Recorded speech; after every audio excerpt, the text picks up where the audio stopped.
întâlnesc frecvent în cabinet cu expresii de genul: eu nu am nicio problemă. Am venit aici doar întâmplător. Zilele trecute am auzit ceva foarte interesant.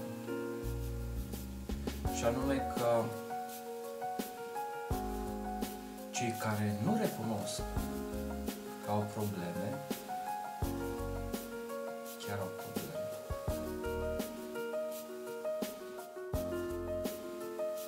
Ne este foarte greu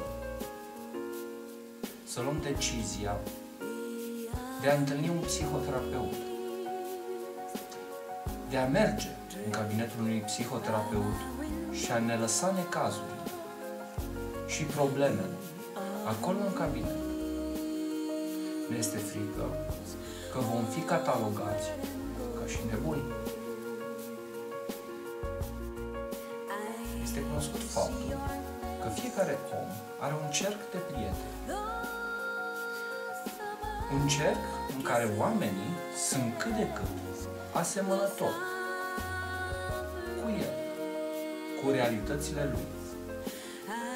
De multe ori spunem: ce nevoie am avea să mergem la un psihoterapeut când o am pe mama, îl am pe tata, sora, prietena, prietenul, soția și așa mai departe, prietenii mei.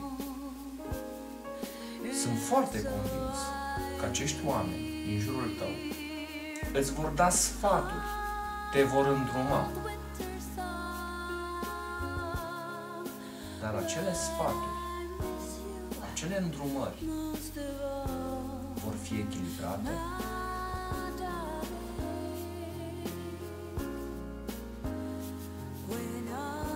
De multe ori, pentru a ne rezolva problemele, avem nevoie de un om neutru. Un om care să facă parte din afara universului nostru, a cercului nostru de prieteni. Cineva spunea de mult: dați-mi un punct fix în univers și am să ridic pământul. Cine este acel punct fix pentru voi?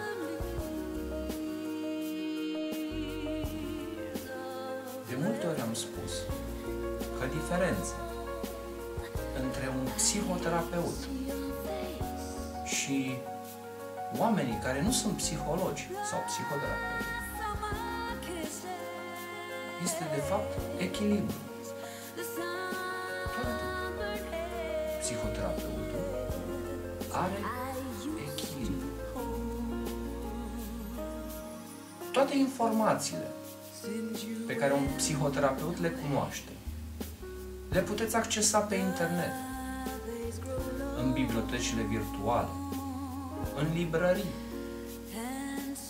De multe ori, oamenii care vin în cabinete sunt mult mai informați în actualitate cu problema pe care cred că o au. Singurul lucru care lipsește este echilibru.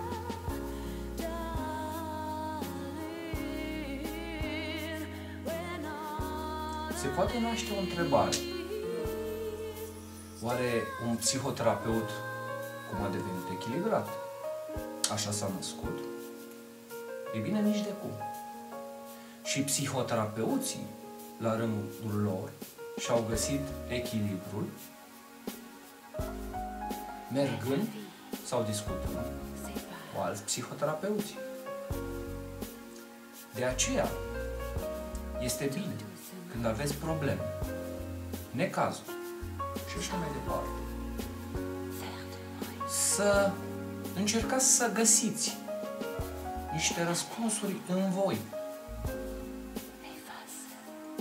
prin acel punct fix, acel om echilibrat, acel om neutru, care nu face parte din sfera voastră de prieteni. El este din exterior. Și asta este rolul unui psihoterapeut.